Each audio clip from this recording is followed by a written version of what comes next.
Spider-Man Across the Spider-Verse first released in theaters on June 2nd of this year, and since then Sony has put out a home release, but fans who went ahead to the theaters and watched it there and bought a home release version as well noticed something different. Apparently there have been some changes that Sony snuck in hoping that people wouldn't notice. Today we are going to be talking about what this was and why they thought they had to change it. These have mostly come in the form of changed lines from characters like Miles Morales and Gwen Stacy, as well as different scenes than some might have seen in theaters. The original version of the scene that many have seen in theaters show Miles talking to himself with comic book text boxes popping up on screen next to him as he realizes the multiverse mishap that had happened. In the home release version, however, that has seemed to have changed, where Miles' voiceover is greatly reduced and the text boxes are nowhere to be seen. Also, in this new version of the ending twist, Oscar Isaac's Miguel O'Hara can be heard echoing in Miles' head, saying, "The spider that gave you your powers wasn't from your dimension." This repetition of Isaac's dialogue from earlier in the movie gets the point across to audiences that Miles is not in the right reality. After punching in Earth 42, the universe the spider that gave him his powers was from. Now many of you are probably wondering now is why Sony and Marvel would decide to sneak this last minute change to an almost perfect film according to many reviews of the film. While no official word has come out and probably won't from Sony nor Marvel, there is now some speculation out there as to why they did this. Now sprinkling the Miguel O'Hara dialogue teases the twist, but does not outright say anything, drawing out that reveal even more and making the viewer really question what the heck is going on.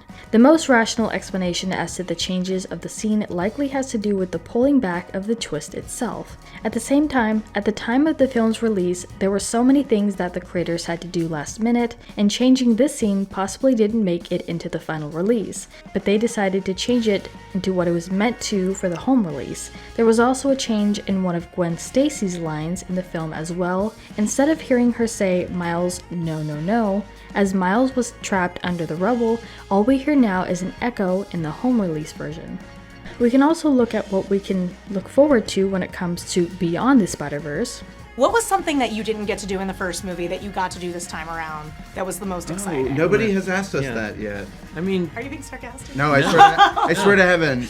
I mean, the fact that we could go deeper into these characters was really good. I mean, we got to see Gwen in the first movie as just a really cool, confident, aspirational person. Who seemed Right, we like got she her had it all figured backstory for 5 seconds in the last one, and now we get like a whole reel. We last saw Miles Morales in Spider-Man Across the Spider-Verse, of course, and his journey saving the ones he loves and understanding just what it means to be Spider-Man. Spider-Man Across the Spider-Verse was initially titled Spider-Man Across the Spider-Verse Part 1, and while the title has since changed, the cliffhanger ending of the second film certainly indicates it was only the first half of a 2-part story. That story is set to continue in the third and presumably final film of the storyline. This release isn't set until 2024 or 2025.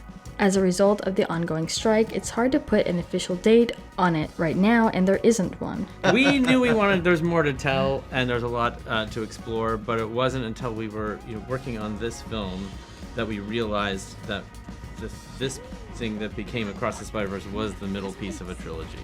And now we actually have a proper plan and know what we're doing. But at the time, we were sort of just painting ourselves into a corner and trying to find a way out. It's very likely that the entire cast from the previous film will make a return, like Shameik Moore. The end of Spider-Man Across the Spider-Verse concludes with a new task force set to take a starring role in Beyond the Spider-Verse, led by Spider-Gwen, played by Hawkeye star Hailee Steinfeld, so it makes sense for her to return as well. But we wanted to turn this around to you guys. What are your thoughts on all of this, and what are your theories and hopes for the next installment, Spider-Man Beyond the Spider-Verse? Let us know what your thoughts are in the comments down below. Make sure you're subscribed with notifications on for more videos just like this. That's it for today though. We'll see you all next time with a brand new video.